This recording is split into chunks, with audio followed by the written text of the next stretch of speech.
How about this from Ian in York? Mike, during the talk with your first guest, it occurred to me that what now seems to be lacking in politics, indeed in most walks of life, is pragmatism and duty. This has been replaced by mawkish sentimentality and emotional incontinence, led mostly by the left. To be kind is also to hate, which is Orwellian. Your interview yesterday in the state of the lies and obfuscation in ITV are prime examples. I think that's a great point. There's absolutely no one in this country now who appears to have any sort of duty or any kind of dutiful feelings whatsoever. It's all about them. You know, it's all about how I feel. It's all about how does it make you feel? How about this from Jane, who says, Mike, listen to Tim. We also need robust journalists like you, not those wishy-washy idiots at Sky, the BBC and ITV, and no ministers on Twitter. Well, this is the problem. It's the sort of social media-isation of the world of politics, of the world of media, of the world of kind of, you know, instant gratification and instant stardom and Instagram and TikTok. And let's do a little video of me doing something and let everybody see how brilliantly virtuous I am. Oh, look, here's a picture of me giving some money to a beggar. Oh, look, here's a picture of me doing something nice for the community. How about you do something nice for the community, but you don't have a picture taken? Why not?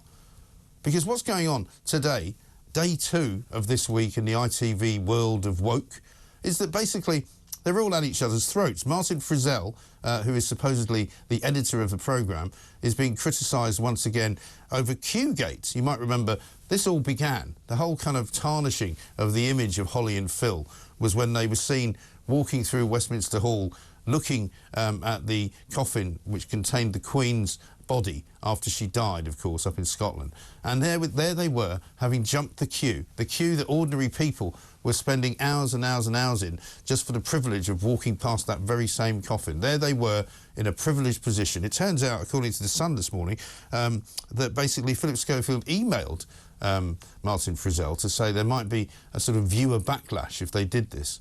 But Frizzell told him there was, in his words, quotes, nothing to worry about.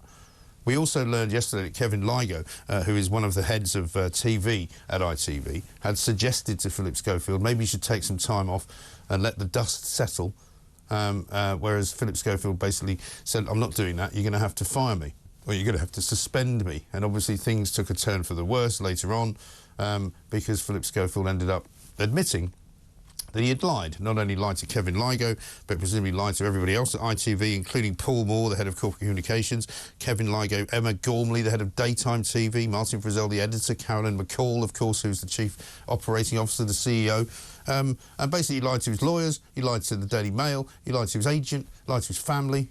We're now supposed to believe that, as he says, it's one of the happiest places I've ever worked, which is why he doesn't work there anymore. He might be happier now that he's gone, but certainly there are plenty of allegations flying around, many of them from Eamon Holmes, who knows him pretty well, basically calling him delusional, calling him a liar, and saying you've picked the fight with the wrong guy. It's going to get messy, it's going to get dirty, and as I say, for people who think this is all about personalities, it's not. This is about a massive media company, a company that takes an awful lot of money from advertisers, a company that has basically silenced people, bullied people, sacked people, put people in terrible misery, all for the great cause of this morning, which must never be untouched.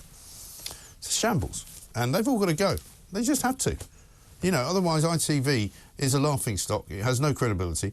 I mean, imagine doing 7 different investigations and not finding anything out. Huh?